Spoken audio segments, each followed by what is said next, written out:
Om Sai Ram, Shri Sai Satcharita, Chapter 1. Obeisances. The story of grinding wheat and its philosophical significance. According to the ancient and revered custom, Hemad Pant begins the work Shri Sai Satcharita with various salutations. First, he makes obeisance to the god Ganesh to remove all obstacles and make the work a success, and says that Sri Sai is God Ganesh himself. Then, to goddess Saraswati to inspire him to write the work, and says that Sri Sai is one with this goddess and that he is himself singing his own life. Then to the gods Brahma, Vishnu, and Shankar, the creating, preserving, and destroying deities respectively, and says that Sainath is one with them and he, the great teacher, will carry us across the river of worldly existence. Then to his tutelary deity Narayan Adinath, who manifested himself in Konkan, the land reclaimed by Parashurama, Ram in the Hindi version, from the sea, and to the Adi, original Purush of the family. Then to Bharadwaj Muni, into whose Gotra clan he was born, and also to various rishis Yajnavalkya, Bhrigu, Parashar, Narad, Vedavyas, Sanak, Sanandan, Sanat Kumar, Shukar, Shaunaka, Vishwamitra, Vasishtha, Valmiki, Vamadev, Jaimini, Vaishampayan, Nava Yogendra, etc., and also modern saints such as Nivrutti, Dhyan Dev, Sopan, Muktabai, Janardhan, Eknath, Namdev, Tukaram, Kanha, and Narahari, etc. Then to his grandfather Sadashiv, Father Raghunath, his mother who left him in his infancy, to his paternal aunt who brought him up, and to his loving elder brother. Then to the readers, and praise to them to give their whole and undivided attention to his work. And lastly, to his Guru Sri Sainath, an incarnation of Sri Dattatreya, who is his sole refuge and who will make him realize that Brahma is the reality and the world an illusion, and incidentally to all beings in whom the Lord God dwells. After describing in brief the various modes of devotion according to Parashar, Vyasa, and Shandilya, etc., the author goes on to relate the following story. It was some time after 1910 that I went one fine morning to the masjid in Shirdi to have darshan of Sai Baba. I was wonderstruck to see the following phenomenon. After washing his mouth and face, Sai Baba began to make preparations for grinding wheat. He spread a sack on the floor and thereon set a handmill. He took some quantity of wheat in a winnowing fan, and then, drawing up the sleeves of his kafni robe and taking hold of the peg of the handmill, started grinding the wheat by putting a few handfuls of wheat in the upper opening of the mill and rotated it.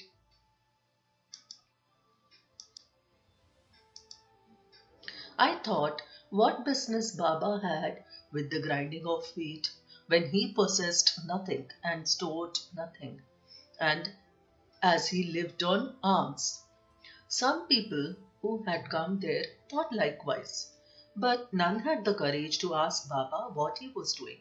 Immediately, this news of Baba grinding wheat spread into the village, and at once men and women ran to the masjid and flocked there to see Baba's act. Four bold women from the crowd forced their way up and, pushing Baba aside, forcibly took the peg or handle into their hands.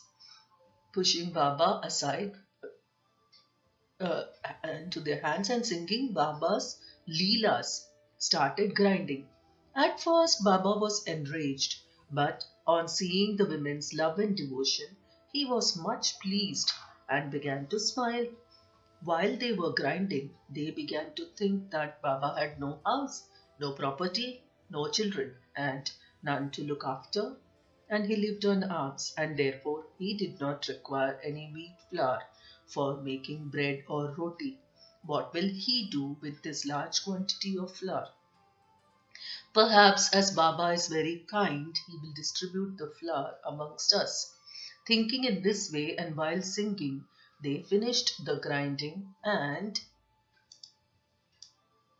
after putting the hand mill aside, they divided the flour into four portions and began to remove them by taking one portion per head. Baba, who was calm and quiet up till now, got wild and started abusing them, saying, "Ladies, have you gone mad? Whose father's property are you looting away? Have I borrowed any wheat from you so that you can safely take the flour? Now do this. Take the flour and throw it on the village borders." On hearing this, the women felt abashed and, whispering amongst themselves, went to the outskirts of the village and spread the flour as directed by Baba. I asked the Shirdi people what was this that Baba did. They replied that as cholera epidemic was spreading in the village, this was Baba's remedy for the same. It was not wheat that was ground, but cholera itself was ground to pieces and pushed out of the village. From this time onward, the cholera epidemic subsided and the people of the village were happy. I was much pleased to know all this, but at the same time my curiosity was also aroused. I began to ask myself what earthly connection was there between wheat flour and cholera. What was the causal relation between the two, and how to reconcile them? The incident seems to be inexplicable. I should write something on this and sing to my heart's content Baba's sweet Leelas. Thinking in this way about this Leela, my heart was filled with joy, and I was thus inspired to write Baba's life, the Sai Satcharita. And as we know, with Baba's grace and blessings, this work was successfully accomplished. Philosophical significance of grinding. Apart from the meaning which the people of Shirdi put on this incident of grinding wheat, there is, we think, a philosophical significance too. Baba lived in Shirdi for about 60 years, and during this long period, he did the business of grinding almost every day. Not, however, wheat alone, but the sins, the mental and physical afflictions, and the miseries of his innumerable devotees. The two stones of his mill consisted of karma and bhakti, the former being the lower one and the latter the upper one. The handle with which Baba worked the mill consisted of dhyan. It was the firm conviction of Baba that knowledge or self realization is not possible unless there is the prior act of grinding off all our impulses, desires, sins, and of the three gunas, viz. Sattva, Rajas, and Tamas, and the Ahankar, which is so subtle and therefore so difficult to get rid of. This reminds us of a similar story of Kabir, who, seeing a woman grinding corn, said to his guru, Nipat Niranjan, I am weeping because I feel the agony of being crushed under this wheel of worldly existence, like the corn in the handmill. Nipat Niranjan replied, Do not be afraid, hold fast. to the handle of knowledge of this mill, as I do, and do not wander far away from the same, but turn inward to the center, and you are sure to be saved. Bow to Sri Sai. Peace be to all. Om Sai Ram.